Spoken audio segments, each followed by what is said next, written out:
रचने वाले को भगवान कहते हैं और संकट हरने वाले को हनुमान कहते हैं। भगवान श्री राम के सबसे बड़े भक्त हनुमान जी के चरणों में सादर प्रणाम। हनुमान जी प्रभु श्री राम के कितने बड़े भक्त थे, इस बात से आपको पता चलेगा। लंका विजय के बाद जब भगवान श्री राम वापस अयोध्या लौट रहे थे, हनुमान जी ने कहा कि मैं भी आपके साथ चलना चाहता हूँ, अयोध्या में रह करके आपकी सेवा करना चाहता हूँ। तो प्रभु श्री राम माता सीता, भ्राता लक्ष्मण के साथ हनुमान जी भी अयोध्या में आ गए। और एक दिन उन्होंने देखा कि माता सीता अपनी मांग में सिंदूर भर रही थी, तो उन्होंने पूछा कि ऐसा क्यों कर रही हैं। तो माता सीता ने कहा, मैं ऐसा इसलिए करती हूँ ताकि प्रभु की उम्र लंबी रहे, वो हमेशा प्रसन्न रहे। ये बात जैसे ही हनुमान जी ने सुनी, उन्होंने सारा सिंदूर अपने ऊपर डाल दिया, वो सिंदूरी हो गए और प्रभु श्री राम के पास पहुँचे।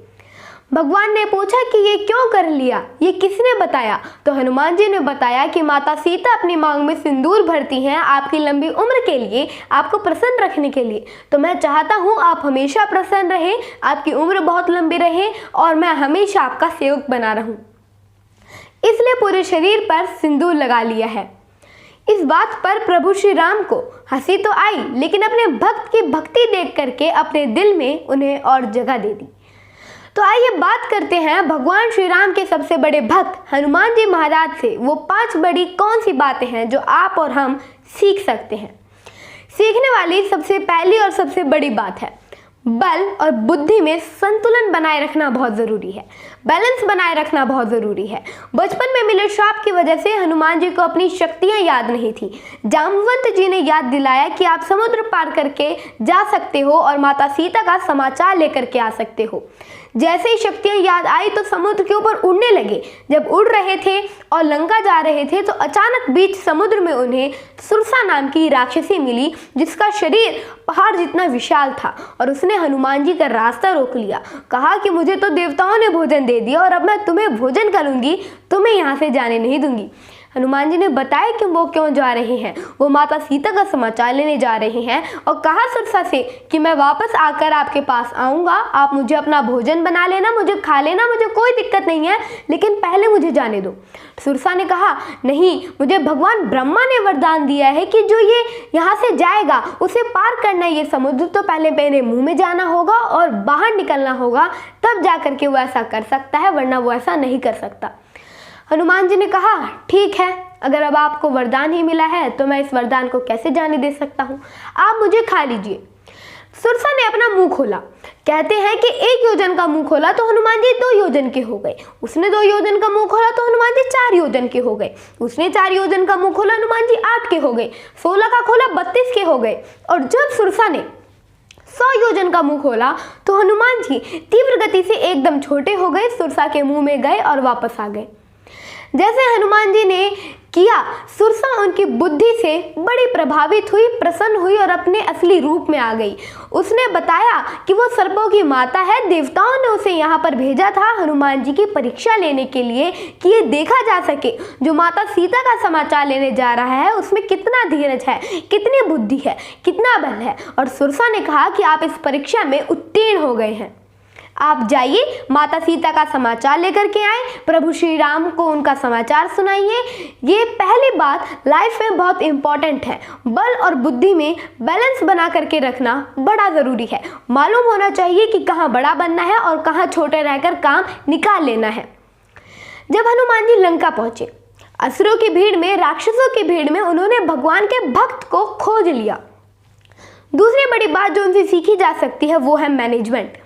लंका विजय को आसान बनाने का काम किया था प्रभु श्री राम के बड़े भक्त हनुमान जी ने। असुरों की भीड़ में, लंका में, राक्षसों की भीड़ में उन्होंने भगवान के भक्त को खोज लिया। एक घर के बाहर से आवाज आ रही थी, प्रभु श्री राम की जय जयकार हो रही थी, तो ब्राह्मण का वेश धर करके भक्त की परीक्षा ली और पता चला कि सच्चा भक्त है, तो विभीषण से मित्रता कर ली। माता सीता कहाँ है, लंका में पता लगा लिया, माता सीता से मिले। उसके बाद लंका में भय फैलाने लग गए, वहां आग लगा दी, बता दिया कि भैया हमारी सेना बड़ी विशाल है, कितना बड़ा युद्ध होने वाला है। विभीषण की मित्रता भगवान श्री राम से करवा दी। लंका विजय को शॉर्ट आसान बनाने का काम किया था अपने प्रबंध की वजह से, अपने मैनेजमेंट की वजह से, अपनी स्ट्रेटेजीज की वजह से। तो लाइफ में जब भी कोई लक्ष्य आए तो छोटे छोटे स्टेप्स लेकर के आप अपनी चीज़ों को आसान कर सकते हैं। ये सिखाते हैं हनुमान जी। तो जैसे मैं बता रहा था कि समुद्र के बीच में जब सुरसा नाम की राक्षसी से मिले, उसने अपना मुंह खोला, 2 योजन का कर लिया तो हनुमान जी 4 योजन के हो गए, 4 का खोल लिया तो हनुमान जी 8 के हो गए। इतने विशाल, इतने मजबूत, लेकिन कभी घमंड नहीं किया। माता सीता का समाचार लेकर के जब वापस लौट रहे थे, प्रभु श्री राम को समाचार सुनाया तो जामवंत जी गुणगान करने लगे कि हनुमान जी कमाल कर दिया, लंका में आग लगा करके आ गए, दुश्मन की सेना में भय फैला दिया। और कहने लगे कि प्रभु हनुमान ने सब कुछ कर दिया। हनुमान जी कहने लगे नहीं, मैंने तो नहीं किया। प्रभु श्री राम ने कहा हनुमान तो मना कर रहे हैं। जामवंत ने कहा नहीं प्रभु, हनुमान ने ही किया है। हनुमान ने फिर कहा मैंने नहीं किया। जामवंत ने कहा कि नहीं, हनुमान ने ही किया है, हनुमान ने ही इतना सब कमाल किया है। फिर हनुमान जी ने कहा अरे मैंने नहीं किया। तो भगवान ने कहा तो क्या मैंने किया है? हनुमान जी ने कहा हाँ प्रभु, आप ही ने तो किया है, आप ही के आशीर्वाद से ये सब संभव हो पाया है, वरना मैं तो सिर्फ एक निमित्त मात्र था। ये तीसरी लर्निंग यही है कि जीवन में कभी अहंकार मत आने दीजिएगा, विनम्र बनकर रहिएगा, क्योंकि विनम्रता महान लोगों की पहचान होती है। हनुमान जी के अंदर कभी अहंकार नाम की चीज आई ही नहीं, वो हमेशा भक्त बनकर रहे और भक्ति में लीन रहे। जब हनुमान जी को अपनी शक्तियां याद आ गई, जब उन्हें मालूम चला कि वो कितने शक्तिशाली हैं, उड़कर पहुंच गए लंका में, माता सीता के पास पहुंच गए, उनका समाचार ले लिया। वो चाहते तो पल में माता सीता को वहां से छुड़ाकर वापस प्रभु श्री राम के पास ले जा सकते थे, लेकिन उन्होंने ऐसा नहीं किया। जब माँ रूठ गई, हनुमान से मिली, कहने लगी कि प्रभु श्री राम को गुस्सा नहीं आता मैं यहाँ पर हूँ, वो तो सब कुछ कर सकते हैं, मुझे यहाँ से लेकर क्यों नहीं जाते?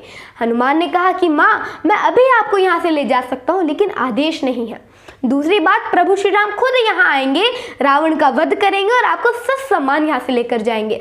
रावण की तरह चोरी करके यहाँ से नहीं ले जा सकता, मैं आपको चुरा के नहीं ले जा सकता। भगवान आएंगे, रावण का वध करेंगे और आपकी सच सम्मान, आपकी वापसी होगी। आप थोड़ी सी प्रतीक्षा कीजिए, अभी आदेश नहीं है। चौथी लर्निंग ये कि भावनाओं को कंट्रोल करना सीखे, काबू में रखना सीखे। जब माँ सीता उस हाल में, जब हनुमान जी ने उन्हें देखा, अशोक वाटिका में थी, उदास थी, परेशान थी, गुस्सा थी, उन्हें भी लगा कि चलो ले चलते हैं। अभी मालूम था कि आदेश नहीं है, इसलिए अपने इमोशंस को कंट्रोल किया और माँ से कहा कि बस थोड़ी सी प्रतीक्षा कीजिए, प्रभु आते ही होंगे। वरना अगर हनुमान जी चाहते तो पल में ये काम कर देते। उन्होंने अपना ये भी नहीं सोचा कि भाई अगर मैं ये काम कर दूंगा तो दुनिया पता नहीं क्या क्या कह देगी। अपने स्वार्थ को आड़े नहीं आने दिया। दुनिया कहेगी कि वाह साहब कमाल ही कर दिया, ये तो अकेले ही ले आए, लेकिन आदेश नहीं था। इमोशंस को कंट्रोल किया, जो स्थिति थी उसका सम्मान किया। ये सिखाते हैं हनुमान जी। और आखिरी में सबसे बड़ी बात, 5वीं बात जो उनसे सीखी जा सकती है, यस मैन बनिए, हाँ करते रहिए, ना मत कीजिए। हनुमान जी ने कभी ना नहीं कहा। उनसे कहा गया ये काम कर दोगे, बोले कर देंगे। समुद्र के ऊपर से उड़कर लंका चले जाओगे, बोले चले जाएंगे। जब लक्ष्मण जी युद्ध में मूर्छित हो गए थे, वैद्य जी ने कहा कि संजीवनी बूटी चाहिए। कहाँ लंका, कहाँ हिमालय? बोले हिमालय पे मिलती है संजीवनी बूटी, अगर रात रात में आ जाए तो सूर्योदय से पहले लक्ष्मण जी के प्राण बच सकते हैं। हनुमान जी को कहा गया कर दोगे ये काम, बोले कर देंगे। ना नहीं कहा। कोई दूसरा होता कहता लाओ दिखाओ कैसे होती है संजीवनी बूटी, बताओ, कुछ तो बताओ, मुझे कुछ नहीं पता, थोड़ा कुछ तो बताओ। कुछ नहीं पूछा, बोले हिमालय पे मिलती है ना। कहते हैं कि विद्युत की गति से, लाइटनिंग स्पीड से गए, एक रेखा सी आसमान में दिखाई दी। जब हनुमान जी लंका से हिमालय के लिए रवाना हुए, एक रेखा सी दिखाई दी। वहां पहुंचे तो उन्हें समझ नहीं आया कि संजीवनी बूटी तो कौन सी है। पूरा पहाड़ उठा करके ले आए। उनका एक ही संकल्प था कि लक्ष्मण जी के प्राण बचने चाहिए। प्रभु की आंखों में जो आंसू आए हैं उन्हें और उदास नहीं करना है, प्रभु के चेहरे पर मुस्कान आनी चाहिए, उनके भ्राता के प्राण बचने चाहिए। वो पूरा पहाड़ उठा करके ले आए, लेकिन ना नहीं कहा। अगर आप भी लाइफ में कुछ बड़ा अचीव करना चाहते हैं तो ना कहना बंद कीजिए, यस मैन बनिए। और जाते जाते हनुमान नाम के पीछे की कहानी। हनुमान जी के पिता का नाम केसरी जी था। रामायण के अनुसार बचपन में हनुमान जी का नाम बजरंग बली था। हनुमान नाम कैसे पड़ा? एक बार खेल खेल में उन्होंने अपने मुंह में सूर्य देव को ले लिया। पूरी सृष्टि में अंधेरा छा गया। यह बात जब देवराज इंद्र को पता चली तो वह गुस्सा हो गए। अपना वज्र लेकर के आए और बाल हनुमान की ठोड़ी पर प्रहार किया। ठोड़ी टूट गई और ठोड़ी को संस्कृत में हनु कहते हैं, वहीं से उनका नाम हनुमान पड़ गया। और आखिरी में बस यही प्रार्थना कि संकट मोचन संकट हर लो, मंगल के दिन मंगल कर दो। बड़ी आशा लेकर के आए तेरे द्वार पर हम सब पर भगवान हनुमान का आशीर्वाद बना रहे, उनकी कृपा बरसती रहे और हम सब के अंदर उनके जैसी भक्ति करने की शक्ति आ जाए, तो इससे बढ़कर और क्या चाहिए।